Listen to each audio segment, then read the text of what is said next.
जय हिंद दोस्तों, स्वागत है आप सभी का एक बार फिर से BK study corner YouTube channel में। आइए आप सभी बिहार पुलिस कांस्टेबल की जो नई भर्ती आने वाली है उसकी तैयारी करने वाले जितने भी छात्र हैं, आप सभी के लिए लेकर आ गए आपका अगला प्रैक्टिस सेट। और ये है प्रैक्टिस सेट हम लोग का 6वां। ठीक है, पीछे ऑलरेडी हम लोग 5 प्रैक्टिस सेट अभी तक कर चुके हैं। डिस्क्रिप्शन में प्लेलिस्ट का लिंक मिल जाएगा, इसके बाद जाकर के उसको भी देख लीजिएगा।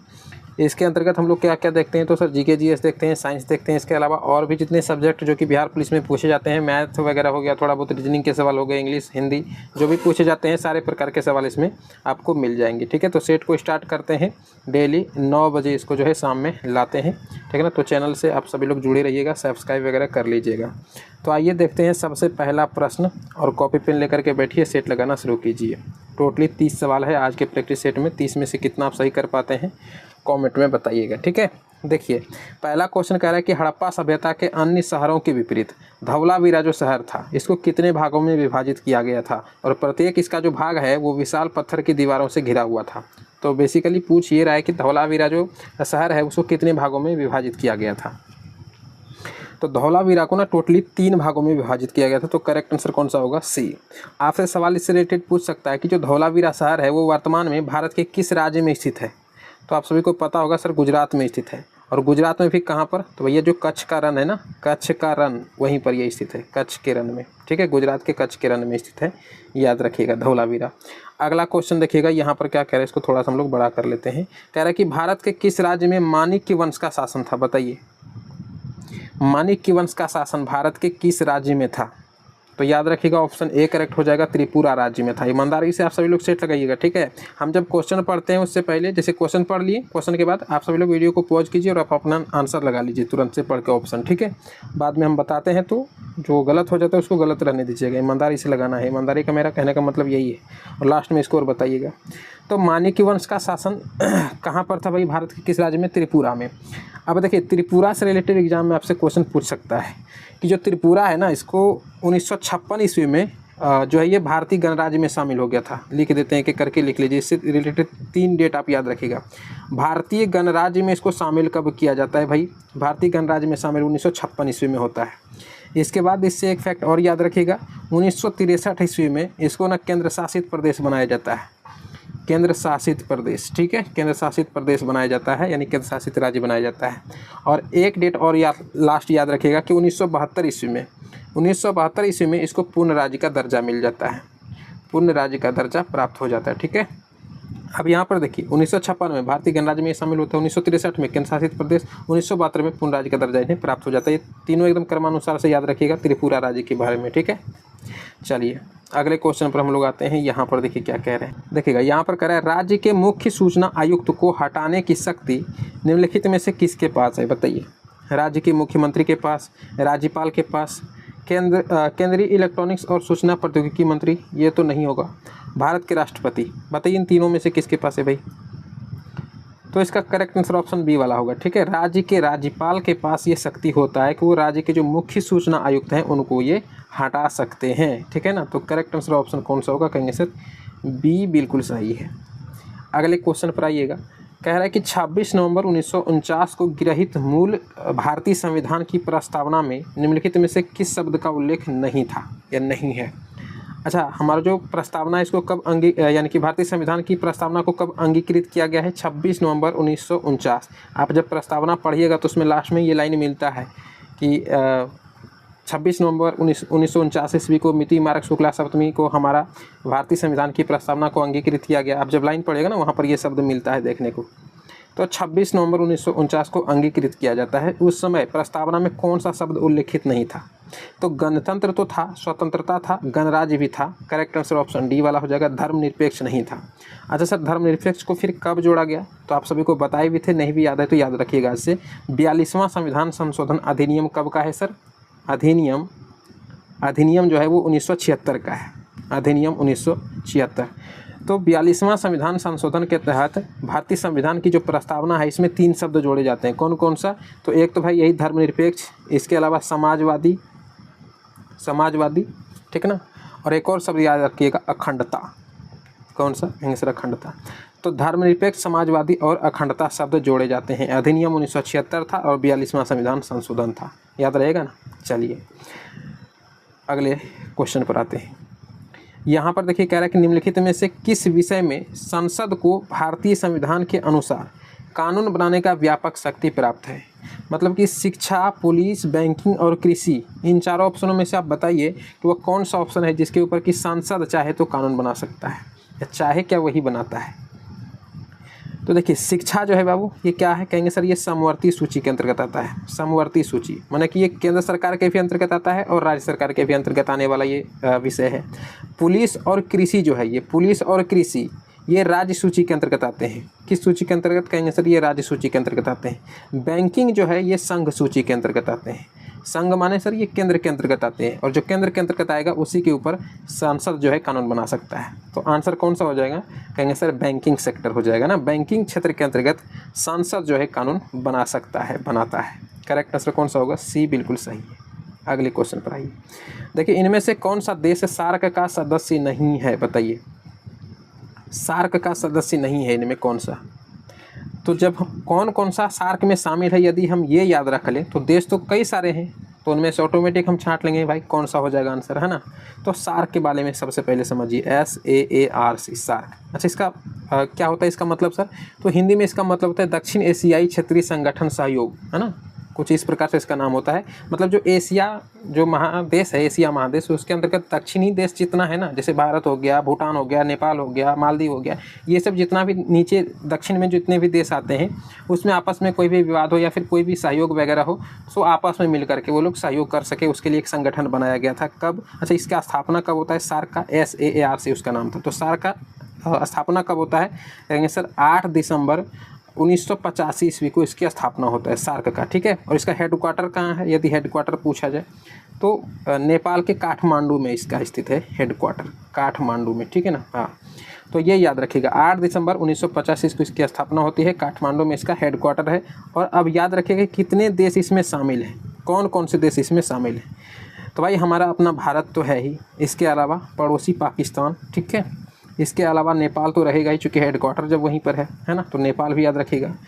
भारत हो गया, पाकिस्तान हो गया, नेपाल हो गया, बांग्लादेश याद रखिएगा, कौन सा, कहेंगे सर बांग्लादेश, बांग्लादेश याद रखिएगा, ठीक है ना। एक भूटान याद रखिएगा, भूटान याद रखिएगा। एक आपका श्रीलंका याद रखिएगा, श्रीलंका, चलिए लिख ही देते हैं, श्रीलंका याद रखिएगा। एक मालदीव और अफ़गानिस्तान, कौन कौन सा यहाँ पर लिख देते हैं, मालदीव और, अरे ये क्या क्लिक हो गया, मालदीव और अफ़गानिस्तान, ठीक है। तो 1 2 3 4 5 6 7 8 टोटली कितने देश अभी वर्तमान में शामिल हैं सार्क में, कहेंगे सर 8 देश शामिल हैं। तो इसका स्थापना वगैरह और हेडक्वार्टर आप याद रखिएगा, ठीक है ना। तो अब देखिए इनमें ईरान ऑप्शन ऑटोमेटिक निकल जाएगा, 8 आप याद रखिएगा। तो इससे रिलेटेड जो भी पूछा जाएगा तो भारत तो रहेगा, भूटान रहेगा सर, पाकिस्तान रहेगा, ईरान इसका आंसर हो जाएगा, समझ गए ना। तो 8 देश इसमें जो शामिल है वो आप बस याद रखिएगा, ऑटोमेटिक जो शामिल नहीं वो आपका आंसर निकल जाएगा। देखिए कह रहा है कि तसोंगमो झील जो है यह किस भारतीय राज्य में स्थित है, तसोंगमो झील। देखिए तसोंगमो झील जो है ना वो सिक्किम में स्थित है, और तसोंगमो झील को एक और नाम से जाना जाता है, चांगू झील के भी नाम से जानते हैं, चांगू, कौन सा कहेंगे सर, चांगू झील, याद रहेगा ना, चांगू झील के नाम से भी जानते हैं तसोंगमो झील को, ये सिक्किम में स्थित है। नेक्स्ट क्वेश्चन पर आइएगा, यहाँ पर क्या कह रहे हैं इसको थोड़ा सा हम लोग छोटा कर लेते हैं, ठीक है।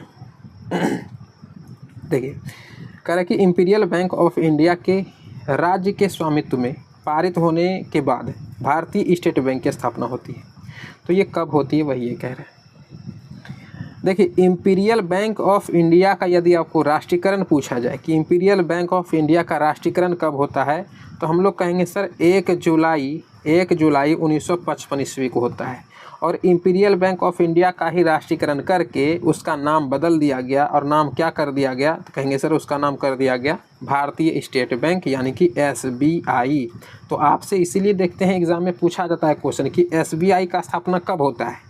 तो भाई इंपीरियल बैंक ऑफ इंडिया का जिस समय क्या होता है, राष्ट्रीयकरण होता है, उसी को तो नाम बदल के ना ये कर दिया गया है ना, SBI। तो SBI की स्थापना जब पूछा जाए तो यही डेट होता है आंसर कि 1 जुलाई 1955 को SBI की स्थापना होती है। किसका राष्ट्रीयकरण होता है भाई, इंपीरियल बैंक ऑफ इंडिया का राष्ट्रीयकरण करके SBI का स्थापना कर दिया जाता है।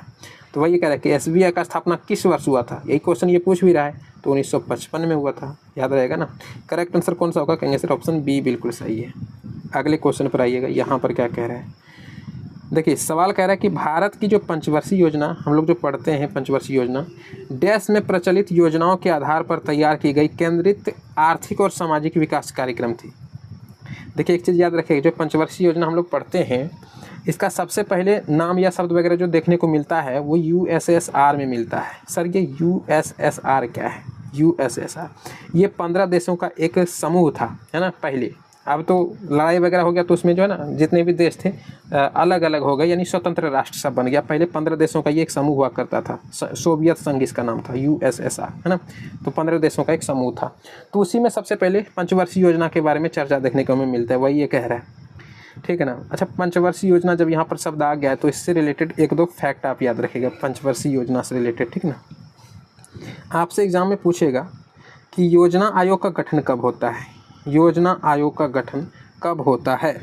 तो भाई 15 मार्च 1950 को हमारे देश में जो है ना देश आज़ाद होने के बाद 15 मार्च 1950 को योजना आयोग का गठन हो जाता है। इसके तहत सबसे पहला पंचवर्षीय योजना आता है।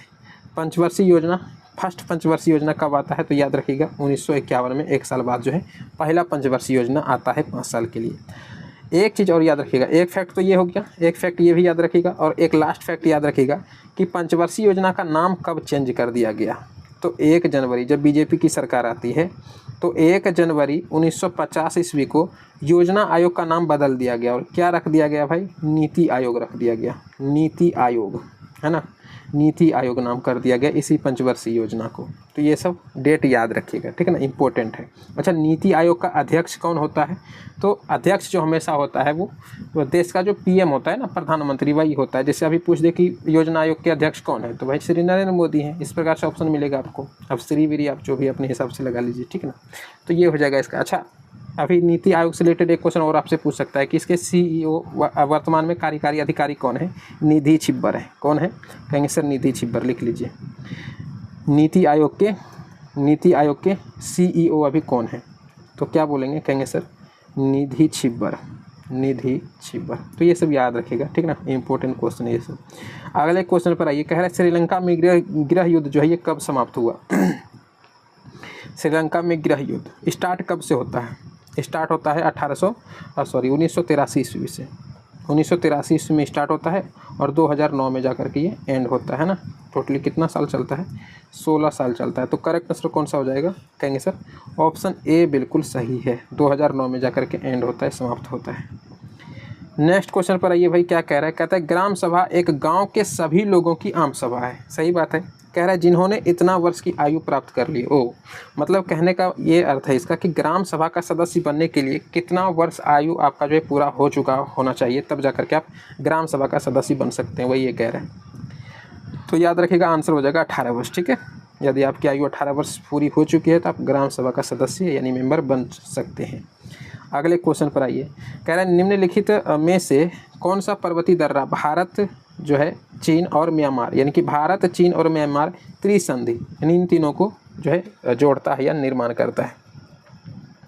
तो भाई दीफू दर्रा हो जाएगा। कौन सा कहेंगे सर जी? दीफू दर्रा। कहाँ स्थित है भाई ये? दीफू दर्रा जो है वो अरुणाचल प्रदेश में है।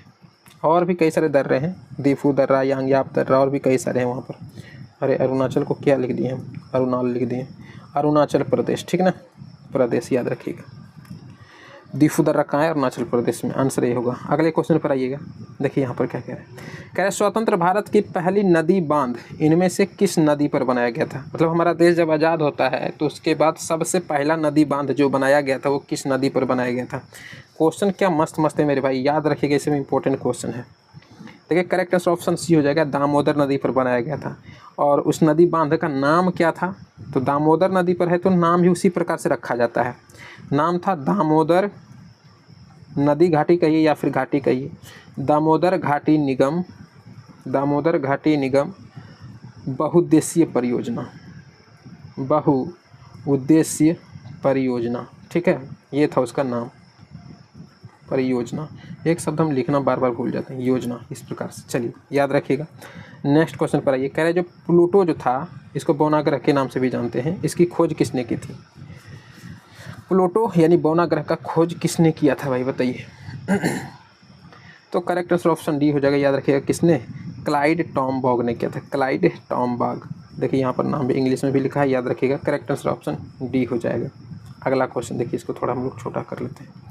सवाल पूछ रहा है कि कामेट, नामचा बरवा और गुरला मंदता, कह रहा है कि ये निम्न में से किसके नाम है, किस चीज़ का नाम है? हिमालय से निकलने वाली नदी का नाम है, या फिर ज्वालामुखी के नाम है, या फिर वहाँ पर रहने वाली जनजातियों के नाम है, या पर्वतीय चोटियों के नाम है? तो कामेट, नामचा बरवा या फिर गुरला मंदता जो है, ये सभी जो है ना भाई, ये हिमालय के पर्वतीय चोटी का नाम है। ठीक है, किसका नाम है? हिमालय के मुख्य मुख्य चोटियों के नाम है। करेक्ट आंसर कौन सा होगा? डी होगा, याद रखिएगा। देखिएगा यहाँ पर कह रहा है पेसो किस देश की मुद्रा है, बताइए। पेसो जो है ये किस देश की मुद्रा का नाम है? तो करेक्ट आंसर हो जाएगा अर्जेंटीना। जिस प्रकार से भारत है उसका भी अपना एक मुद्रा है रुपया, है ना, हमारे देश का रुपया है, उसी प्रकार से अलग अलग देश के कई सारे मुद्रा होते हैं। तो अर्जेंटीना का मुद्रा का नाम क्या है? पेसो। अच्छा, अर्जेंटीना की राजधानी भी कई बार एग्जाम में पूछा गया है, ब्यूनस आयर्स। क्या रहेगा?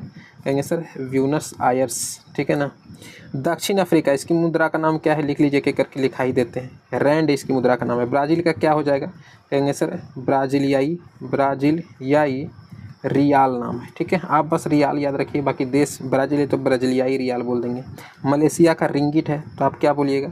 मलेशियाई रिंगिट बोलिए। क्या बोलेंगे? रिंगिट, ठीक है ना। तो मलेशिया की मुद्रा का नाम रिंगिट है, ब्राज़ील का रियाल है, दक्षिण अफ्रीका का रैंड है, अर्जेंटीना का पेसो मुद्रा है। ठीक है ना, बाकी इसकी राजधानी ब्यूनस आयर्स से, याद रखिएगा। अगले क्वेश्चन पर आइए। कह रहा है विकास केंद्र उपागम किस योजना के अंतर्गत अपनाया गया था? विकास केंद्र उपागम, कहेंगे sir correct answer option D हो जाएगा, चतुर्थ पंचवर्षीय योजना के अंतर्गत अपनाया गया था। अच्छा, इसका समयावधि क्या था चतुर्थ पंचवर्षीय योजना का? 1969 में आता है ये, और पंचवर्षीय योजना है तो कब तक चलेगा? 1974 तक चलेगा, है ना, पंचवर्षीय योजना था। चलिए अगले क्वेश्चन पर आइएगा। यहाँ पर क्या कह रहा है, इसको थोड़ा और छोटा कर लेते हैं भाई। निम्न में से किस अनुच्छेद के तहत भारत में कहीं भी सैन्य शासन यानी कि मार्शल लॉ लागू किया जा सकता है? भारत में कहीं भी सैन्य शासन लागू जो है किया जा सकता है, सैन्य शासन लागू किया जा सकता है किस अनुच्छेद के तहत?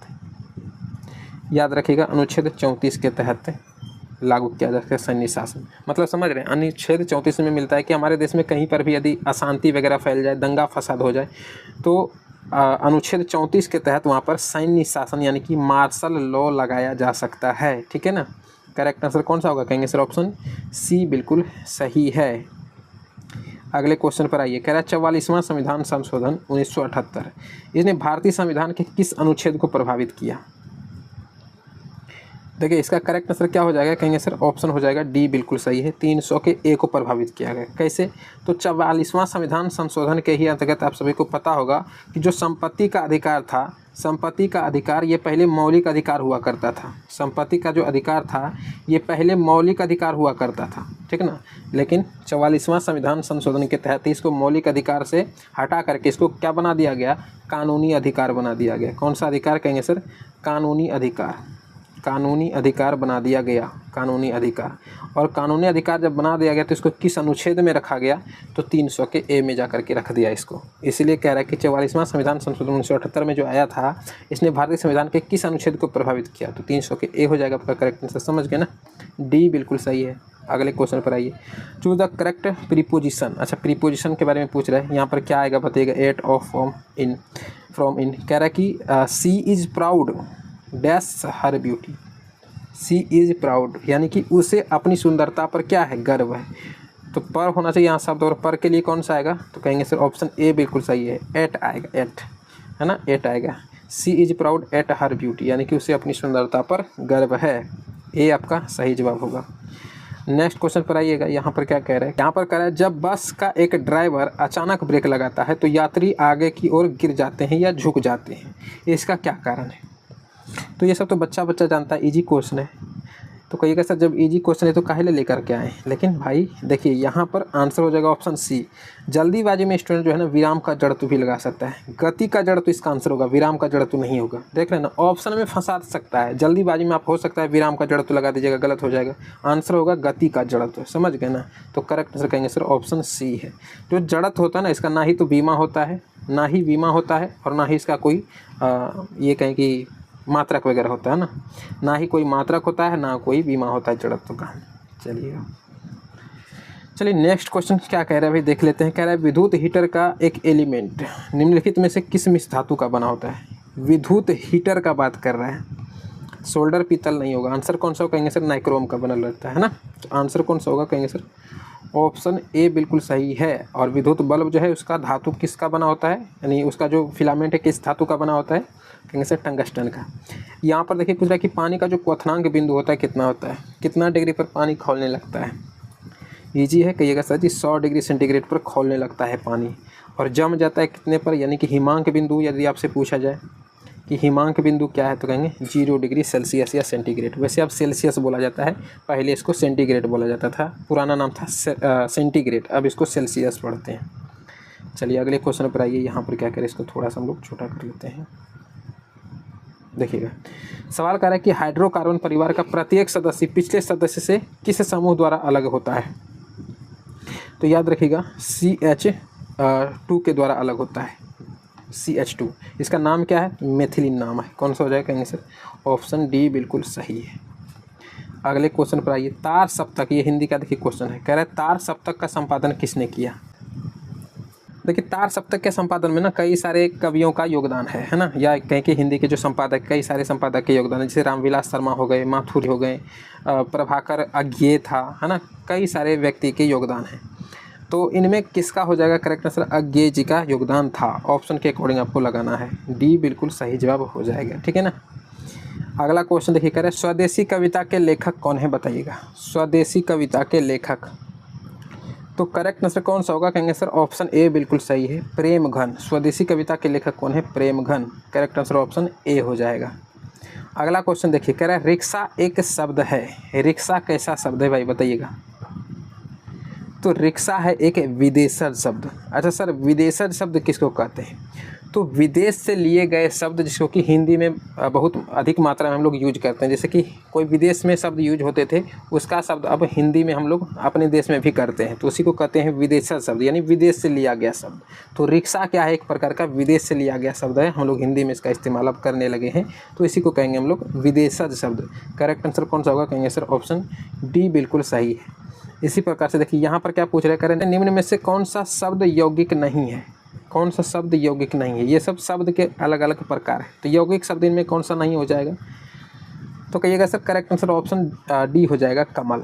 अब यौगिक शब्द कहते किसको हैं, तो 2 या 2 से अधिक ऐसे शब्द जिसका कि कोई ना कोई अर्थ हो, यानी हम कह सकते हैं कि 2 सार्थक शब्दों के मेल से बनने वाले शब्द को हम लोग क्या बोलेंगे, यौगिक शब्द बोलेंगे। मतलब जब 2 या 2 सार्थक शब्द आपस में मिलकर के एक नया शब्द का निर्माण करेगा और उसका भी कुछ ना कुछ अर्थ निकलना चाहिए। जैसे रसोई घर, अलग अलग हम लोग यदि इसका करें तो किस प्रकार से बनेगा, रसोई का घर, यानी रसोई क्या है भाई, खाने का बात कर रहे हो, घर मने हो गया घर, तो रसोई का खाना पकाने वाला घर, दोनों का अलग अलग अर्थ भी है और मिल जाने के बाद एक अलग अर्थ निकल रहा है।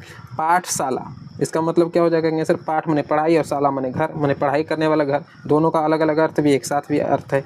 पनघट यानी पानी का घाट, जहाँ पर पानी वगैरह भरा जाता है, पानी का घाट, अलग अलग भी अर्थ है, एक साथ भी अर्थ है।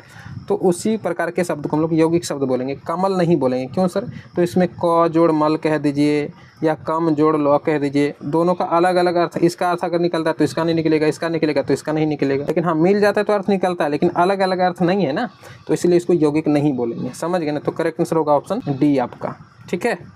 अगला देखिए, कह रहे मोर शब्द है, ये भी शब्द के ही प्रकार हैं। जो मोर पक्षी है ये कैसा शब्द है, तत्सम तद्भव देशज या विदेशज। तो देखिए मोर जो है ना ये तद्भव शब्द है। यहाँ पर देखिए स्टूडेंट को कन्फ्यूजन होता है तत्सम और तद्भव में, दोनों में क्लियर करके हम आपको बता देते हैं। समझिए तद्भव किसको बोलते हैं, तो कोई संस्कृत में शब्द है, ठीक है, मोर के ही बारे में बताते हैं।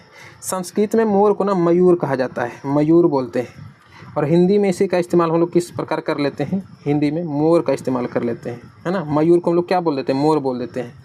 तो तद्भव किसको कहते हैं कि संस्कृत में शब्द का रूप कुछ और दिख रहा है मयूर, और हिंदी में कुछ और दिख रहा है रूप। रूप मतलब समझ रहे हैं, अर्थ सेम है लेकिन रूप अलग अलग, यहाँ मयूर बोलते हैं और इसको मोर बोलते हैं।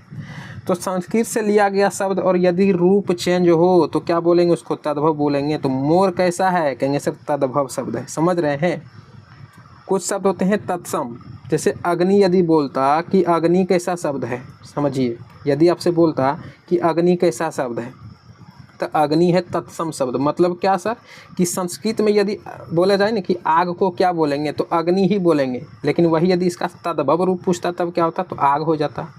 यानी हिंदी में हम लोग आग बोलते हैं, और संस्कृत में जब आप देखिएगा ना संस्कृत का बुक वगैरह उल्टा करके आपको आग का आग कहीं लिखा हुआ नहीं मिलेगा, वहाँ अग्नि मिलेगा लिखा हुआ। तो संस्कृत मतलब तत्सम और तत्सम मतलब अग्नि, समझ रहे हैं। हिंदी मतलब तद्भव और तद्भव मतलब आग। अब समझ गए ना। तो मोर माने क्या हो रहा है हिंदी, और हिंदी जब है तो कहेंगे हम लोग क्या है तद्भव है। मयूर में हो गया संस्कृत शब्द, और संस्कृत है तो इसका मतलब वो तत्सम शब्द है। समझ गए ना, एकदम क्लियर करके बता दिए। इस प्रकार से आपको याद रखना है, अलग अलग शब्द मिलेगा, शब्द सही पकड़ लीजिएगा कि हाँ ये तद्भव हो जाएगा कि तत्सम। तत्सम माने संस्कृत समझिएगा और तद्भव माने हिंदी समझिएगा, ठीक है ना। तो यहाँ पर मोर जो एक प्रकार का हिंदी वाला शब्द है, तद्भव बोलेंगे। करेक्ट आंसर ऑप्शन बी हो जाएगा। कई सारे शब्द ऐसे हैं जो कि आपको पकड़ में नहीं आएगा, ये आपको ना एक एक करके सीखना होगा, समझना होगा। अलग अलग प्रैक्टिस सेट में लाते रहेंगे, बस आप डेली सेट लगाइए, सारा याद करवा देंगे। कच्ची गोली खेलना लोकगीति का अर्थ क्या है? लास्ट क्वेश्चन बताइएगा, कच्ची गोली खेलना इसका क्या मतलब होता है? कच्ची गोली खेलना इसका मतलब होता है अनुभवहीन होना। क्या हो जाएगा? कहेंगे सर ऑप्शन सी बिल्कुल सही है। अनुभवहीन होना मतलब अनुमान नहीं है, अनुभव से अनुभव वगैरह नहीं है, तो उसको कहते हैं कच्ची गोली खेलना, है ना। करेक्ट आंसर ऑप्शन कौन सा हो जाएगा? कहेंगे सर सी बिल्कुल सही है। तो हो गए टोटली 30 सवाल आपका। 30 में से कितना जो है सही हो रहा है ये कमेंट करके बताइएगा। बहुत जल्द मिलते हैं आपसे अगले क्लास में, तब तक के लिए जय हिंद।